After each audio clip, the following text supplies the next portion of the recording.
Kenapa golden hour gak penting di fotografi? Aku bakal jelasin setelah ini, tapi kita bumper dulu.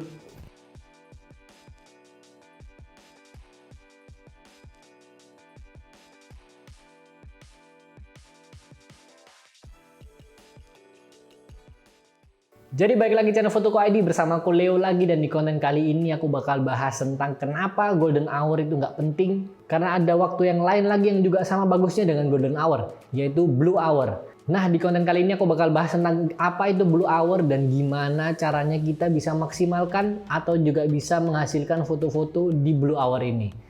Jadi kita langsung aja ke pembahasannya, tapi sebelum itu buat kalian yang belum subscribe, kalian bisa subscribe dulu di bawah. Kalian bisa langsung juga nyalain lonceng notifikasi supaya nggak ketinggalan konten-konten kita selanjutnya. Jadi langsung aja kita pembahasan yang pertama, yaitu apa itu blue hour. Jadi blue hour itu adalah waktu dimana sebenarnya saat-saat sore juga sama juga kayak kita golden hour. Biasanya kalau di Indonesia, di WIB ya biasanya ya, atau di daerah-daerah tertentu memang beda-beda golden hour-nya. Tapi sekitar kira-kira bisa jam 3, jam 4, sampai jam 5 atau jam 6 sore. Biasanya juga bisa waktu pagi seperti kira-kira waktu sunrise sampai sekitar jam 8 atau jam 9-an. Itu termasuk golden hour. Jadi waktu kita ngefoto semua cahayanya itu berada dari samping, nggak langsung harsh dari atas. Dan juga cahayanya juga bisa soft.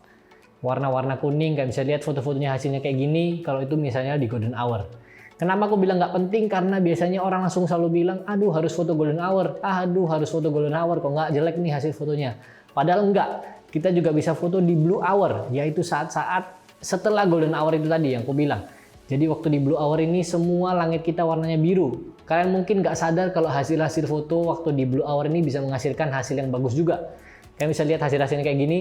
Nah, jadi ini waktu kita foto-foto di Jembatan Kenjeran, jadi hasil-hasil fotonya bisa kayak gitu. Dan itu bisa dihasilkan waktu di blue hour. Padahal sebenarnya juga harusnya itu di golden hour, karena kita datang ke sana kemarin jam 4, jam 5-an, tapi malah hasilnya bisa warnanya biru kayak gitu. Kenapa? Karena golden hour nggak selalu ada. Kadang-kadang bisa mendung, kadang-kadang juga matahari ketutupan awan, tapi malah bisa menghasilkan sebenarnya waktu-waktu yang kita akhirnya cahayanya warna biru. Dan hasilnya bisa juga dramatis kayak gini. Nah, jadi itu dia blue hour yang aku maksudkan. Nah, sebenarnya kenapa aku bilang golden hour itu nggak penting? Nanti di next konten juga aku bakal bahas bukan cuma blue hour, tapi juga di siang-siang bolong bisa menghasilkan foto-foto yang menarik juga. Apalagi kalau kalian mau street photography, sebenarnya itu bagus banget waktu kita bisa foto di siang-siang bolong, karena biasanya malah itu biasanya menghasilkan foto-foto yang bisa kontrasnya sangat dramatis. Kalau kalian bisa lihat ya, ini aku tunjukin foto-foto dari salah satu fotografer yang bernama Van Ho. Itu ada fotografer yang zaman dulu dan hasil-hasilnya juga benar-benar bagus-bagus banget dan dramatis banget. Kenapa sih bisa dramatis kayak gitu dan sebenarnya cahayanya juga dari samping? Karena balik lagi dia bukan di Indonesia, jadi ya sebenarnya kita bisa dibilang agak kurang beruntung sebenarnya karena kita di garis khatulistiwa, jadi golden hour-nya agak-agak waktunya agak sedikit dibandingkan dengan negara-negara lain. Kayak misalkan lihat di Jepang ya, hasil-hasil fotonya bisa benar-benar soft kayak gitu. Ini juga foto-fotoku di Korea kemarin, hasilnya juga bisa soft kayak gitu, meskipun mungkin nggak di jam-jam yang harusnya golden hour. Tapi karena ya itu balik lagi, pergerakan matahari mereka nggak melalui ke atas, tapi lewat agak ke samping gini. Itu kenapa hasil fotonya bisa benar-benar lebih soft dan juga bisa akhirnya menghasilkan bayangan juga yang lebih menarik. Nah, tapi balik lagi di konten kali ini aku bakal lebih bahas tentang blue hour yang tadi aku bilang. Dan kita bakal lanjut ke pembahasan yang kedua, yaitu gimana caranya kita bisa maksimalin blue hour ini. Jadi kayak yang aku tadi bilang, blue hour ini biasanya muncul waktu biasanya matahari ketutupan awan, atau misalnya setelah golden hour matahari udah turun tapi masih terang di daerah kalian. Nah, itu bisa dinamakan dengan blue hour. Jadi ya semuanya pasti warna biru. Kalian pasti ngerti lah maksudku. Ini aku kasih tunjukin videonya. Kira-kira waktu blue hour kayak gimana. Kira-kira kayak gitu. Nah, sekarang cara maksimalinnya dengan settingan-settingan kamera kalian. Balik lagi, kalau kalian mau memang foto kalian untuk bisa lebih expert lagi, untuk bisa lebih maksimal lagi, coba belajar untuk menggunakan settingan yang manual. Jadi kalian pakai ISO yang manual, kalian juga pakai pengaturan aperture yang manual, kalian bisa pengaturan dari shutter speed juga yang manual. Karena hasilnya bakal lebih dramatis, kayak ini hasilnya. Nah, itu semua aku pakai settingan manual yang akhirnya bisa menentukan sendiri agak terangnya atau agak gelapnya seperti apa. Juga bisa akhirnya kalian bisa lebih nentuin kira-kira lebih enak kayak gimana, shutternya bisa mungkin dilambatin, akhirnya orang-orangnya bisa lebih ngeblur supaya menghasilkan hasil yang juga lebih menarik. Nah, kira-kira kayak gitu. Dan ini dia settingan yang paling penting untuk kalian bisa lebih maksimalkan di Blue Hour ini, yaitu menggunakan white balance yang manual. Jangan pakai yang auto, jadi kalian pakai yang manual. Dan kalau memang sih beberapa kamera belum support untuk bisa pakai Kelvin, tapi coba cari yang warna-warnanya lebih ke arah biru-biru. Biasanya ditunjukin misalnya kayak fluorescent, aku lupa sih settingannya kayak gimana. Pokoknya nanti aku bakal tunjukin nih kira-kira settingan ini yang paling cocok kalau kalian pakai kamera-kamera yang mungkin masih untuk beginner atau mungkin kamera-kamera jadul. Biasanya soalnya nggak ada settingan untuk langsung pakai Kelvin yang langsung pas kayak gitu. Nah, tapi kalau aku pakai Fuji X-T3, jadi aku langsung pakai white balance yang manual. Jadi aku langsung pakai yang color temperature dan aku langsung set di 3200 Kelvin. Hasil-hasilnya kayak gini, kalian bisa lihat semuanya, semua warna biru, meskipun sebenarnya ada saat-saat di mana sunset.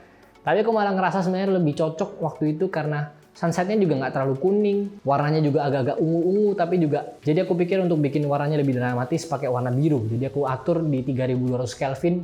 Ya kalian bisa pakai di sekitar 3000-an Kelvin lah. Sebenarnya ini untuk informasi kalian ya. Jadi kalau Kelvin, kalau kalian mau pas biasanya yang paling standar, paling pas biasanya di sekitar 6000-an. Jadi 5900, 6300, 6500. Mungkin 6500 sudah lebih ke arah kuning. Jadi kalau pokoknya Kelvin kira-kira standarnya di sana kalau kalian mau warnanya tetap standar. Dan itu juga tergantung dengan cahaya yang ada di sekitar kalian. Jadi tapi kira-kira di Kelvin yang segituan lah. Nah, jadi kalau kita set di 3200 Kelvin atau di sekitar 3000-an Kelvin, warna foto kalian akan lebih ke arah biru-biruan. Dan itu mungkin buat kalian yang pengguna kamera analog yang dulu-dulu itu sama dengan film yaitu CineStill. Jadi warnanya akan biru-biru kayak gitu. Dan aku memang pakai referensi dari CineStill. Jadi aku ngeliat kayak wah ini dramatisnya enak banget. Agak nggak sore tapi juga nggak malam. Jadi menghasilkan foto yang warna biru kayak gitu. Nah, jadi gitu kira-kira tentang Blue Hour dan gimana cara maksimalin dari Blue Hour itu dengan settingan kalian. Yang pasti yaitu pakai Kelvin di sekitar 3000-an, 3000, 3200 atau 3500 itu bakal hasilnya warna biru dan bakal lebih menarik lagi. Nah, ada satu settingan rahasia juga yang aku bakal tunjukin. Dan untuk kalian pengguna Fuji ini adalah berita baik buat kalian karena Fujifilm ada settingan khusus untuk kita bisa ngubah ini jadi lebih menarik. Jadi kalian bisa ganti dengan preset-preset yang ada di kamera kalian. Fujifilm selalu kasih di kameranya dengan ada preset yang sebenarnya kalian bisa edit juga di dalamnya. Dan nanti juga aku bakal bikin konten tentang gimana caranya maksimalkan settingan di kamera Fuji kalian untuk bisa bikin preset sendiri tanpa kalian harus edit di Lightroom atau di Photoshop. Udah nggak zaman lah itu. Jadi kalian pengguna Fujifilm bisa langsung dari kamera menghasilkan foto dengan warna yang menarik. Dan aku bakal bahas itu semua secara detail di konten berikutnya. Jadi kalau kalian yang nggak mau ketinggalan, kalian bisa nyalain lonceng notifikasi supaya nggak ketinggalan karena aku bakal bahas tentang itu lebih mendetail lagi dan kalian bisa langsung coba secara langsung. Aku bakal tunjukin juga gimana caranya settingannya secara langsung. Tapi aku kurang tahu apakah semua kamera Fuji kayak gitu. Tapi yang pasti Fuji X-T udah pasti bisa. Nanti juga di konten itu aku bakal bahas deh. Kira-kira apakah semua Fuji bisa menghasilkan foto kayak gitu.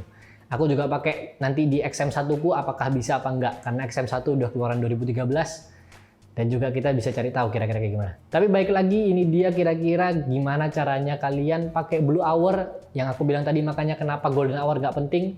Kalian bisa nilai sendiri hasil-hasil dari Blue Hour ini kayak gimana. Kalian bisa komen di bawah menurut kalian Blue Hour ini sebenarnya lebih menarik apa enggak sih daripada Golden Hour. Atau kalian malah lebih suka juga sebenarnya foto-foto waktu siang-siang bolong. Ya kalian bisa komen di bawah, kita bisa diskusi bawah. Kalau kalian ada pertanyaan juga, kalian bisa komen di bawah. Dan kalau kalian merasa konten ini membantu, kalian bisa klik like di bawah. Dan jangan lupa tadi aku bilang subscribe dulu karena banyak dari kalian yang nonton ini masih belum subscribe. Dan nyalain lonceng notifikasinya supaya nggak ketinggalan konten-konten kita berikutnya. Jadi kalian bisa terus ikutin kita gimana kira-kira yang tadi aku bilang. Waktu siang bolong gimana cara maksimalinnya. Dan juga gimana settingan rahasia di dalam kamera Fujifilm yang menurutku makanya bisa lebih dari kamera-kamera lain yang aku suka untuk para fotografer.